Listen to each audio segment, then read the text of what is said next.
laki-laki itu akan berbuat yang terbaik kalau dia sudah muncul komitmen. Beda dengan perempuan. Perempuan itu mungkin tidak terlalu perlu komitmen untuk mencintai, tapi laki-laki perlu komitmen untuk mencintai. Maka cara yang paling pas untuk Anda melihat keseriusan seseorang laki-laki adalah dia mau komitmen atau tidak. Kalau dia nggak mau komitmen, ini bukan laki-laki yang baik. Gampang saja. Laki-laki yang baik, laki-laki yang serius, itu laki-laki yang punya komitmen.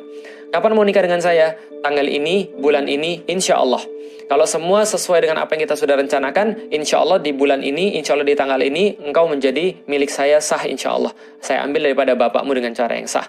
Tapi ketika ditanyakan, kapan kita menikah? Ya nanti lihat aja dulu. Yang penting kita jalanin aja dulu. Enggak, ini laki-laki nggak punya komitmen. Dan sampai kapanpun, dan sudah dibuktikan dengan penelitian, laki-laki yang tidak punya komitmen tidak akan bisa develop perasaannya dari komitmen itu kepada rasa cinta yang hakiki. Itu yang membedakan. Maka ada orang yang nanya pada saya, Ustaz, kenapa pacaran tuh nggak boleh misalnya? Ya jelas sekali, pacaran tuh bukan komitmen.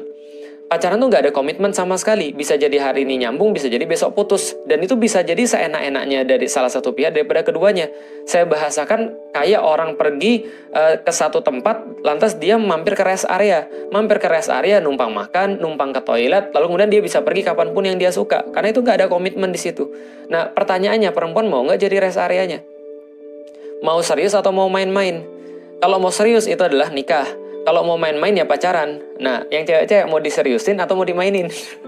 Nah, karena kalau serius itu pasti ada komitmen. Nah, kalau ada komitmen, itu baru laki-laki bisa develop cinta. Contoh lagi misalnya, orang pacaran itu nggak ada komitmen, nggak ada keseriusan. Maka kalau seandainya orang-orang yang dulunya pacaran, lantas ketika dia menikah, dia lalu selingkuh, ya itu wajar-wajar saja. Kenapa? Karena selingkuh dan pacaran nggak ada bedanya. Itu proses yang sama.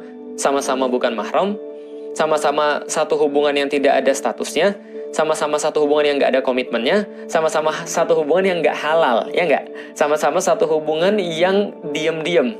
Bisa jadi backstreet, bisa jadi kemudian nggak ketahuan dan segala macam, tapi ini tidak ada komitmen yang jelas. Maka kalau ada orang yang pacaran, itu adalah maksiat. Ketika dia sudah nikah, dia ulangi maksiat yang sama, jangan heran. Jangan salahkan siapapun selain diri Anda. Kenapa? Karena Anda sudah memilih orang yang sudah berani bermaksiat kepada Allah. Kalau sama Allah aja dia berani bermaksiat, apalagi cuma sama manusia. Kalau sama Allah saja yang maha melihat, dia masih bisa mau untuk mengakali Allah. Dia masih bisa untuk menyembunyikan diri dia kepada daripada Allah. Dia merasa bahwa dia nggak dilihat Allah. Apalagi cuma sama manusia, gampang banget nyembunyiin password HP. Lalu kalau maksiat pergi ke puncak, kalau maksiat pergi ke kota yang lain atau pergi ke negeri yang lain. Kalau seandainya dia mau maksiat, dia punya cara-cara tertentu. Laki-laki punya banyak cara untuk bisa maksiat dan Anda nggak akan bisa ngawasin dia 100%.